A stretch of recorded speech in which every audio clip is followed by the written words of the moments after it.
Welcome. I'm Barbara Levin, your host, and this is PhotoTalk. Sponsored by Professional Women Photographers, better known as PWP, PhotoTalk was created specifically to explore the roles, history, perspectives, and accomplishments of women in today's world of photography. Tonight, our guest is fine art photographer Martine Fougeron. Martine is an award-winning, nationally and internationally exhibited photographer, born and raised in France, who has been living and working in New York City for the last 16 years. She is a graduate of Wellesley College in Massachusetts and l'Institut d'études politiques de Paris. Martine studied photography at the International Center of Photography in New York City. Her work is represented in major public and private collections, such as the Philadelphia Museum of Art, where she won the 2010 Photography Portfolio Competition. Martine has also worked as an editorial photographer for The New Yorker, The New York Times, and New York Magazine. But prior to photography, Martine enjoyed a successful career as a creative director of perfumery, where she was the nose of the noses for 20 world-class perfumers. She's also a mother, as well as one of the first women in France to become a hot air balloon pilot. Martine, welcome, and thank you for joining us. Thank you for having me, Barbara. With such a successful and exciting career as a creative director in perfumery, what possessed you to relinquish it and go into photography? Yeah, it's a good question. Possession, I think when you have a passion, you don't think too much, you just go for it. I'd been working in the perfumery for about, 15 years, and I was basically managing other perfumers' creativity. And I think after 2001, especially 9/11, I just sort of woke up and said to myself, I want to explore my own creativity, and I think I want to go back to my first passion, which was photography. And when I was smelling perfumes, it was always like a relationship between the perfume and my visual sense. I would smell the perfume and I would see colors, composition, masses of, I would see visually, basically, and I would translate the fragrance into a visual kind of atmosphere that I would then translate to the perfumers, and I wanted to go back to the visual side. So, and I believe they call that synesthesia, where you combine two of your senses, where you can see words and colors, or in your case, pictures through smells. And so where did you decide to study photography? Then I started, it grew organically. My father and my grandfather always be taking a lot of photos in a time when I grew up, and in France there was no television. So basically what they were shooting and their photographs they would show to us on these big screens, and these almost manual things. And so I had that in the back of my memory, being basically myself a subject, and being, seeing old-fashioned cameras, old-fashioned kind of equipment and visually stimulation. So I started taking classes at ICP.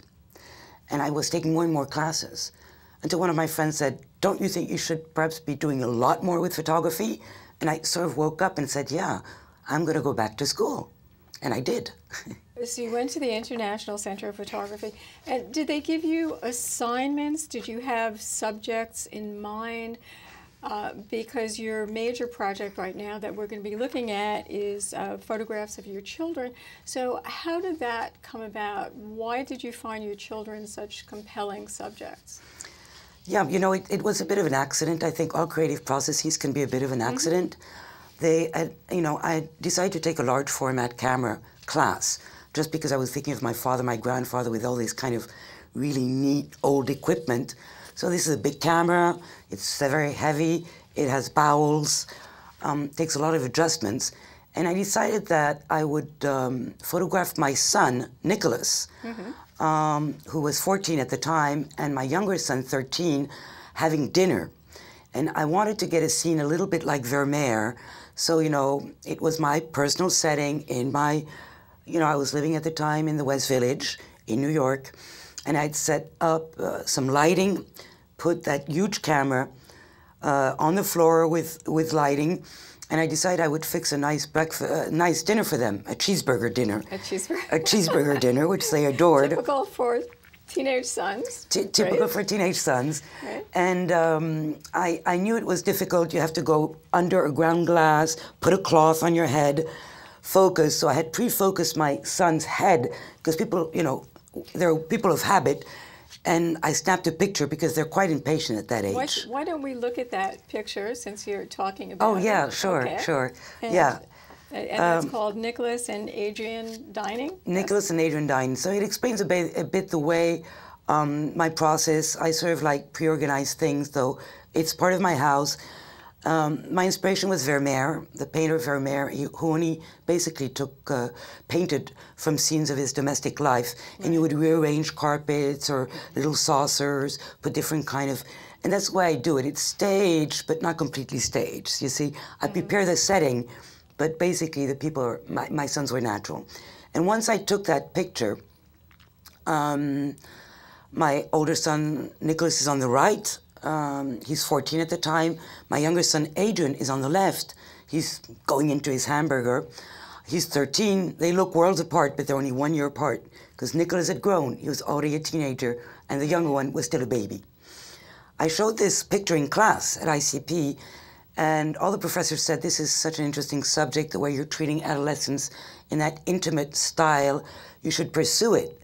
And I was sort of shocked. This was just a trial photo for me, a way to, you know, get a great 4x5 picture, but it was certainly not a project photo.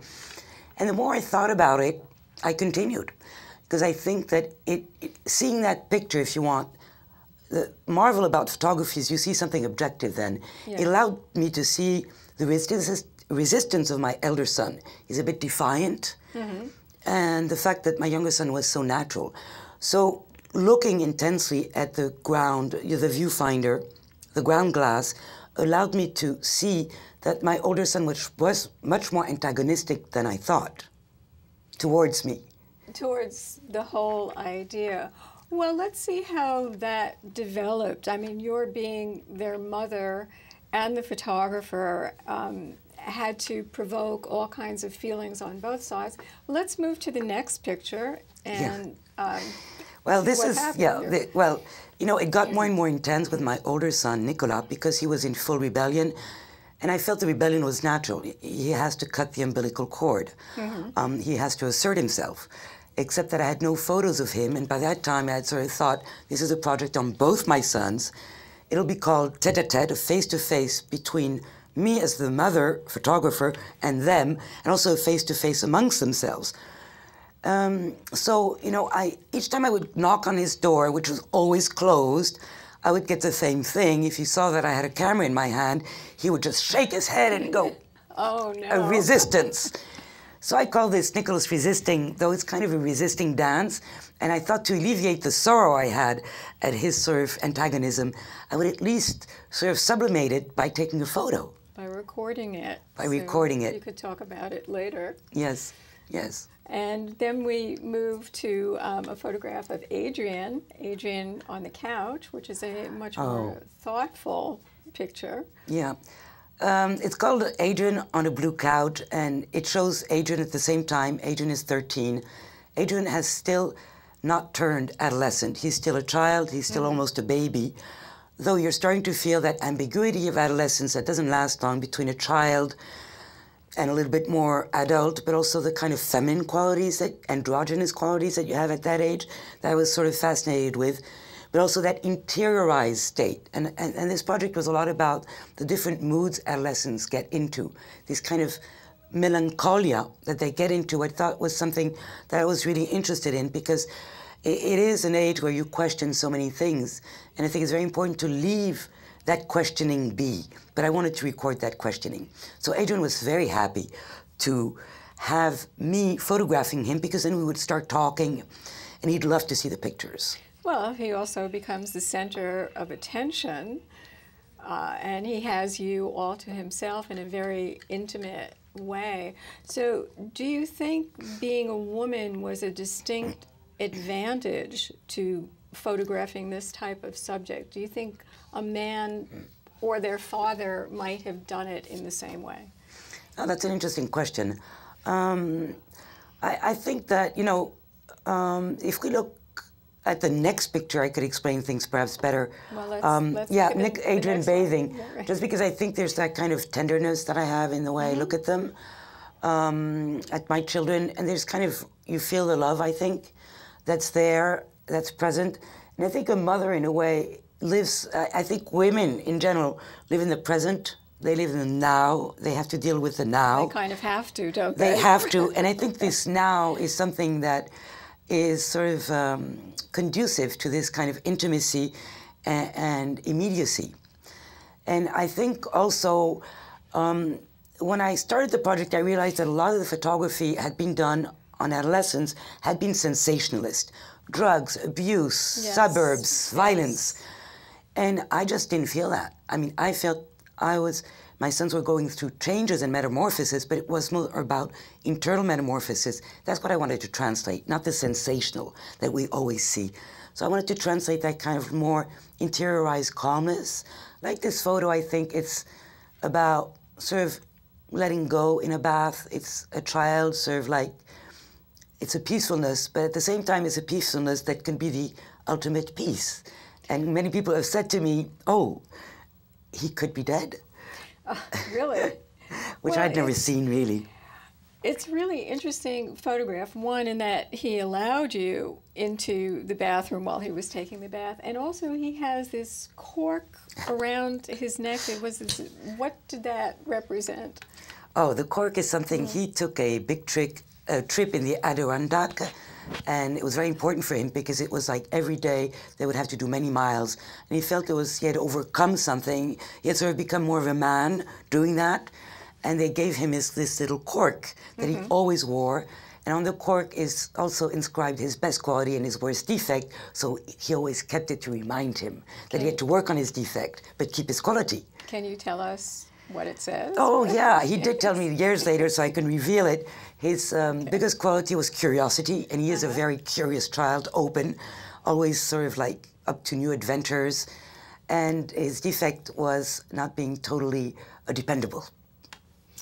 Interesting, interesting. Which So is sort of the other side of the curiosity, you know? Yes, yes.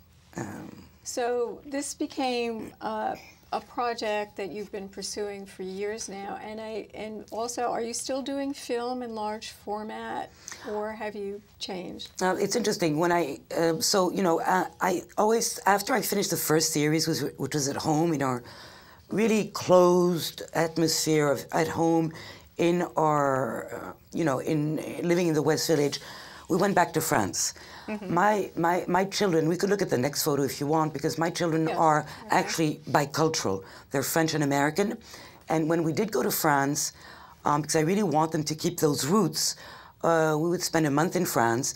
And I started to think, I'm going to continue this project because I really was interested in the way they were interacting with their French friends. So we would do all these trips together, visiting Arles, and go back to my roots where I grew up in the south of France, in the Cévennes, in the mountains, where we have this very modest kind of like old stone house. And I thought, oh, I'm going to photograph them interacting with their French friends. So the first one is they're sort of acting out, they're, acting out as if they have a cigarette in their hand. So we should see that one. It's called Adrian and Theo in Arles. Yeah, so they're, acting out James Dean-like, the one on the right. He feels he's like a little actor. And my son with a cigarette trying to act cool, but a little hippie-like. And what I did is I saw they were dressed that way this day, and I sort of asked them, could you go against this wall, which seems so whimsical, with the no smoking and this kind of little person that looks like a graffiti. I like the color combination, and I took the photographs then. So, it's a mix of chance and also the way they're dressed and the mood of the day, Yeah, so they're getting a little bit older now, and you started including their friends as well. Yeah, so expanding the project. And right. I believe you were now using a digital camera. Yes, I started in the next photo we could see, it's the Nicholas Kiss, where this is coming back to New York now, they're 15 and 16, And it's called Nicholas's Kiss because I surprised him. I was ready. I was using a digital camera because I really needed, they were getting more and more into their tribe life. So more and more friends were coming at home. My home was a haven to them because I'm very liberal, but also we had quite a big house and they would gang up in these rooms. And we live now in the digital era with Facebook. And within half an hour, everyone is aware that there's a party. So we would have these big crowds, which I sort of had to channel because you could be with 100 people in the span of half an hour. This was one of these parties. And I thought, oh, my camera was always an excuse to be there. And they knew I had to be there because things could get out of hand.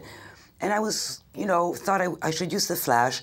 And as I'm walking through the party, and they liked me because they trusted me, I did see my son, who was going ardently towards his girlfriend's lips. And she saw me, she froze, but he did not see me. He was so into her. And they were ganging up in rooms. So, you know, it's like this picture, which I took at night. So there could be 20 in one little bedroom. This is called Adrian on drums. So by this time, he's gotten a haircut. He's doing djembe. And, you know, they accepted me because they knew that they had a veto on the photos. If they didn't like a photo, it would not be shown. But I thought it was interesting how teenagers are all in their little world and they're not looking at each other. You know, they're all just in their world. It's so interesting in that sense. They are in their own little world, and it's as if you, instead of being the mother and the photographer, were like a little fly on the wall, being able to record all this in what I would call like the social landscape. Yeah, it is a social landscape, and I was fascinated by that social landscape. I studied sociology, and it was so different from my adolescence. And, you know, it was always when I was seeing them, I had a feel for my adolescence, which I grew up in France, and I feel that without the television and with very strict parents, I grew up closer to the way we were raised in the 19th century. With no dialogue between the parents, you couldn't really say what you were doing because you would be judged and you would be reprimanded. And I was sort of determined, to raise my kids differently and really be able to understand what they were up to. And I feel they felt that trust, and this is sort of what's coming through, I think, in the photos, that you say, I'm just like one of them. It is that they know I'm not judging them. I'm embracing their life, which does not mean I embrace everything. There were issues sometimes, but, you know. Of course. Yeah. So going back to more quieter moments, we have in this photo, Nicholas reading. Yeah, I just loved seeing him reading, and for the first time reading a serious book and not just a Harry Potter book. He's reading something about interfaith spirituality in a beautiful atmosphere, and just thought that was really something that was moving to me. And he seemed very enthralled in his photos. And also in this one, Adrian's time. This one is especially beautiful. It's almost like a semi-silhouette taken at dusk. Tell us a little bit about it. Yeah, it's the way I work. I saw it. I did not like that hairdo. He had just chopped off all his hair. I think to alleviate the fact that I was quite disappointed. He kept asking me, do you like it? I did not like it. I didn't want to show it too much to him. He was, you know, I asked him to sit on on that, you know, by the terrace, and there was like a resonance between the hills, the sunset, and his bald head. And I thought, well, let's make something beautiful out of this kind of new hairdo, and this new person. All of a sudden, he was becoming more of a teenager. Well, he was getting older. I mean, as they get older, and we're all getting older, so Yes. I guess the point of view starts to change a little bit as well. In this next one, you have the two brothers together. Yeah, the two brothers. That was an important photo for me because all of a sudden they started getting along. For years they had fought, and I think that they started revolting a bit, both of them together, against me, though they had embraced the pictures because all the friends liked the pictures. So by that time, they were okay on my taking pictures of them, but I saw them bonding in a certain way, and I really wanted to record that new bond before it was only fighting. Okay, and then we have here Nicholas plucking. It's Adrian plucking. Oh, wait, sorry. Yeah, Adrian, by that time, I guess he's like 15 and a half. He did not want any hair. So any hair that could show that he was growing up and he was becoming basically an adolescent and a little man, he would pluck systematically. And I thought that negation of becoming a man was very interesting. Mm-hmm. But I take it didn't last very long. It didn't last very long. All of a sudden, he started to grow very suddenly out of childhood, and then he became revolted, and he didn't like me, you know, sort of asking him questions, or if I happened to reprimand him, he had quite an impulsive kind of reaction. And well, his brother is very happy about that. Which we can see in this next photo called The Finger.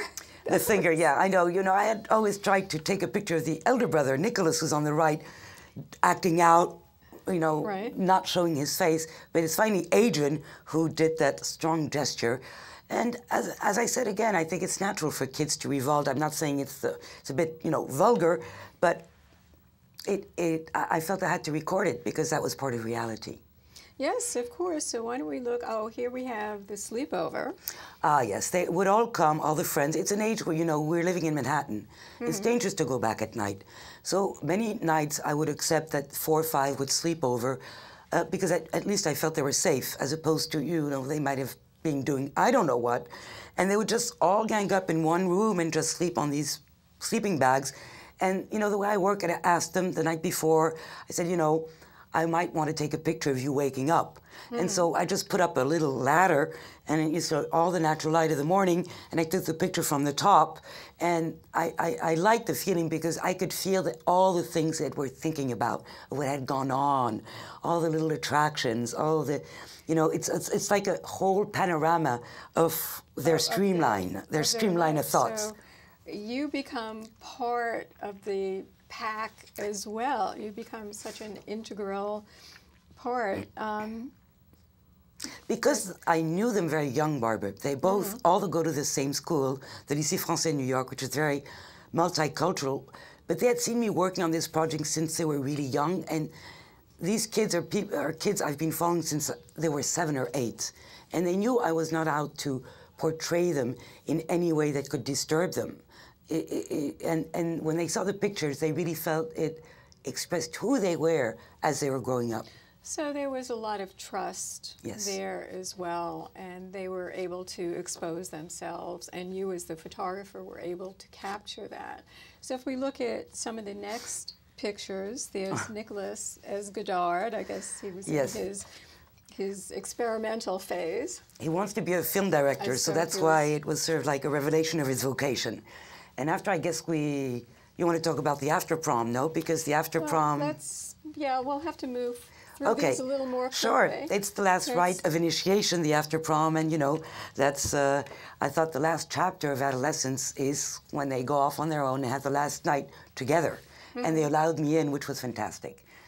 And we'll just do one more, and that's the Gordon's Rite of Passage to show that they're all grown up now, and...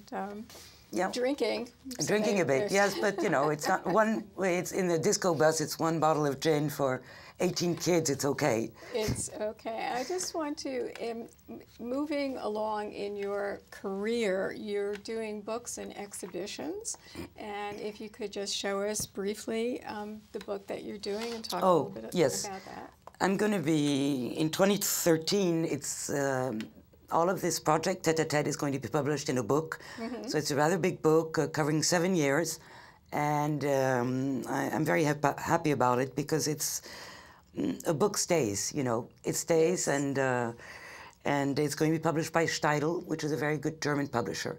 So it's sort of like the final concrete, you know, how would you say, fulfillment of this project. Absolutely. And will we all be able to buy it in the local bookstores? Yes, absolutely. That's why this is the announcement from Steidl. Mm-hmm. This shows that it's concrete, that it's in the catalog, and this is what all the bookstores get, and they order the book.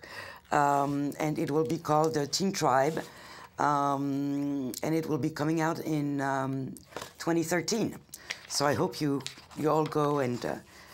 either buy it or look at the library for it. Oh, absolutely. Absolutely. This looks like a great addition.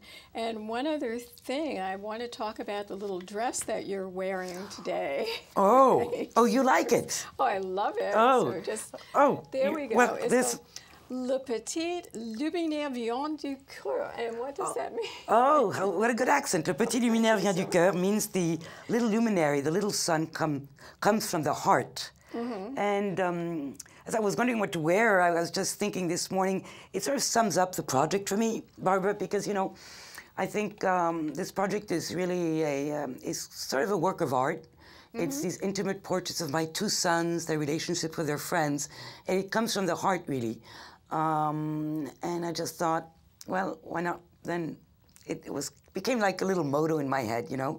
And I think it's also allowed me to have this kind of access that it does come from the heart, and they know that this heart is kind-minded. You know, yes, it's not out to show them in any kind of sensational way, which I could have done.